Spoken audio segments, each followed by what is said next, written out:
இந்த செய்தியை உங்களுக்காக வழங்குவது யூரோ குரூப் மலேசியா.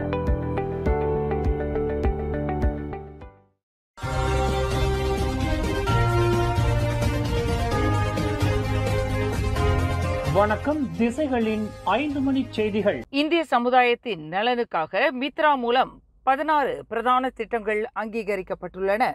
பிரதமர் அலுவலகம் கூறுகிறது.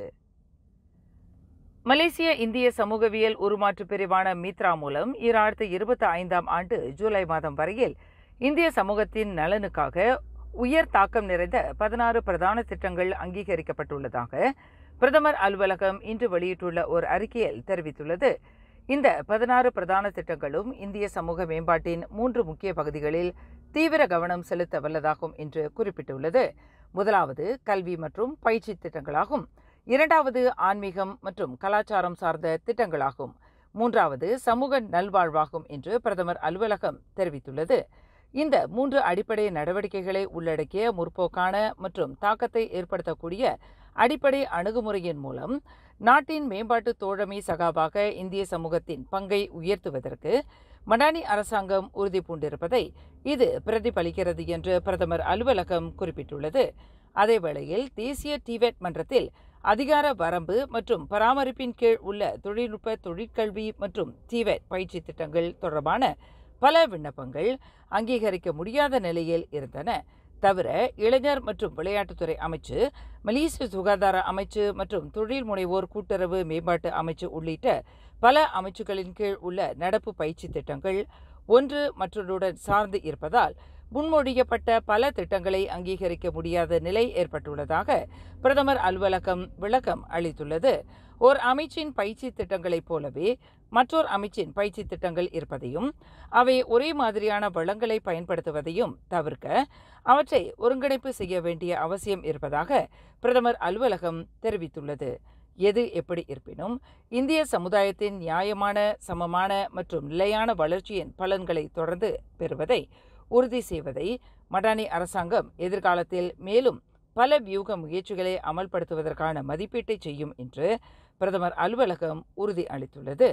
மடானி மலேசியாவின் உணர்வுக்கு ஏற்ப இந்திய சமூகம் உட்பட நாட்டு மக்கள் ஒவ்வொரு மட்டத்தில் உள்ள வாய்ப்புகளையும் ஒட்டுமொத்த முன்னேற்றத்தையும் அனுபவிக்க உரிமை உண்டு என்ற கொள்கையில் அரசாங்கம் தொடர்ந்து உறுதியாக இருப்பதாக பிரதமர் அலுவலகம் தெரிவித்துள்ளது.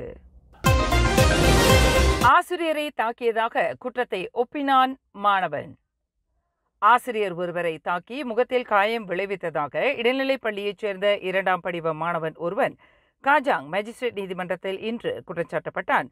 14 வயதுடைய அந்த மாணவன் மேஜிஸ்ட்ரேட் ஃபத்தின் டயானா ஜாலில் முன்னிலையில் நிறுத்தப்பட்டு மொழிபெயர்ப்பாளர் உதவியுடன் குற்றச்சாட்டு வாசிக்கப்பட்டது. எனினும் தனக்கு எதிரான குற்றத்தை அந்த மாணவன் ஒப்பினான். குற்றஞ்சாட்டப்பட்ட மாணவன் வயது குறைந்தவன் என்பதால் அவனின் பெயர் வெளியிடப்படுவதற்கு தடை விதிக்கப்பட்டது. கடந்த ஜூலை 28ஆம் தேதி மாலை 4:48 மணியளவில் காஜாங் வட்டாரத்தில் உள்ள ஓர் இடைநிலைப் பள்ளியில் 29 வயதுடைய ஆசிரியரை முகத்திலேயே குத்தி காயத்தை ஏற்படுத்தியதாக அந்த மாணவனுக்கு எதிராக குற்றம் சுமத்தப்பட்டது. குற்றவாளி என்று நிரூபிக்கப்பட்டால் ஓராண்டு சிறை அல்லது 2000 ரிங்கிட் அபராதம் அல்லது இரண்டுமே விதிக்க வகை செய்யும் குற்றவியல் சட்டம் 323 பிரிவின் கீழ் அந்த மாணவனுக்கு எதிராக குற்றச்சாட்டு பதிவு செய்யப்பட்டது. அந்த மாணவனின் சார்பில் வழக்கறிஞர் பி. பிரியலதா ஆஜரானார். சம்பந்தப்பட்ட மாணவன் குறைந்த வயதுடையவன், இன்னமும் பள்ளிப்படிப்பை தொடர வேண்டிய நிலையில் இருப்பதால் அந்த மாணவனை குறைந்த ஜாமீனில் விடுவிக்குமாறு வழக்கறிஞர் பிரியலதா நீதிமன்றத்தை கேட்டுக்கொண்டார்.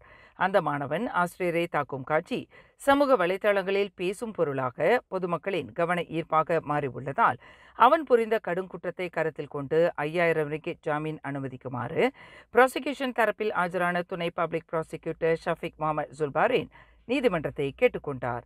எனினும் ஒரு நபர் உத்தரவாதத்துடன் அந்த மாணவனை 1000 ரிங்கிட் ஜாமீனில் விடுவிப்பதாக மேஜிஸ்ட்ரேட் ஃபத்தின் டயானா ஜாலில் உத்தரவிட்டார்.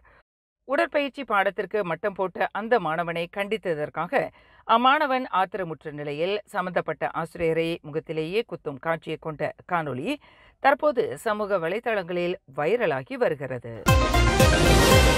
ரஷ்யாவின் கம்சட்கா தீபகற்ப பகுதியில் சக்தி வாய்ந்த நிலநடுக்கம் ஏற்பட்டதை தொடர்ந்து பல நாடுகள் சுனாமி எச்சரிக்கையை விடுத்திருந்த வேளையில் ஆக கடைசியாக இந்தோனேசியாவும் சுனாமி எச்சரிக்கையை விடுத்துள்ளது.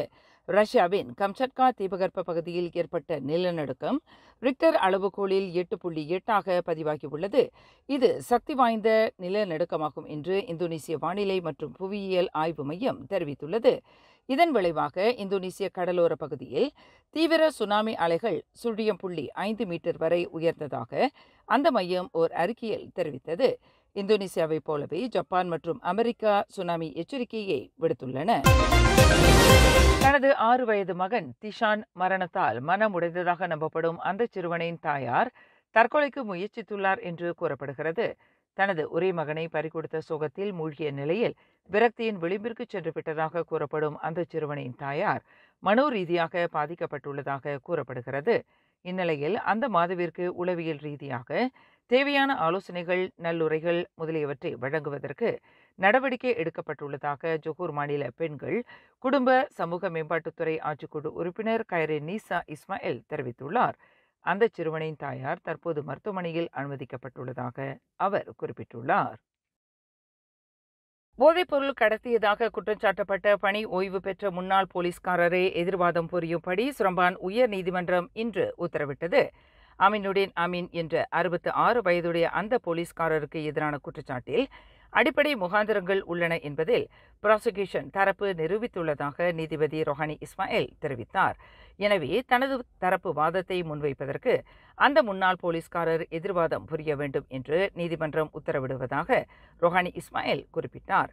கடந்த 2022 செப்டம்பர் 14 நகரி செம்பிலான் ஜம்போல் கம்போங் புக்கிட் கர்டாஸ் என்ற இடத்தில் உள்ள தனது வீட்டிற்கு பின்னால் அந்த முன்னாள் போலீஸ்காரர் 573 கிராம் போதைப் பொருளை தன் வசம் வைத்திருந்ததாக குற்றஞ்சாட்டப்பட்டார். குற்றவாளி என்று நிரூபிக்கப்பட்டால் மரண தண்டனை அல்லது கூடியபட்சம் 40 ஆண்டு சிறை தண்டனை விதிக்க வகை செய்யும் 1952 அபாயகர போதைப்பொருள் சட்டத்தின் கீழ் அவர் குற்றச்சாட்டை எதிர்நோக்கியுள்ளார். தங்கும் வசதியை கொண்ட சமய பள்ளியின் 7 மாணவர்களை ஓரின புணர்ச்சி செய்த குற்றத்திற்காக அப்பள்ளியின் வார்டனுக்கு சிரம்பான் செஷன்ஸ் நீதிமன்றம் இன்று 6 ஆண்டு சிறை தண்டனை விதித்தது. 38 வயது முகமது கைரி ஃபித்ரி பஹரும் என்ற அந்த வார்டனுக்கு எதிராக மொத்தம் 12 குற்றச்சாட்டுகள் கொண்டுவரப்பட்டன. தனக்கு எதிராக கொண்டுவரப்பட்ட அனைத்து குற்றச்சாட்டுகளையும் அந்த வார்டன் ஒப்புக்கொண்டார். சிரம்பானில் உள்ள ஒரு சமய பள்ளியில் 9 முதல் 12 வயதுடைய 7 மாணவர்களுடன் அந்த வார்டன் தகாத உறவில் ஈடுபட்டதாக குற்றச்சாட்டில் தெரிவிக்கப்பட்டுள்ளது.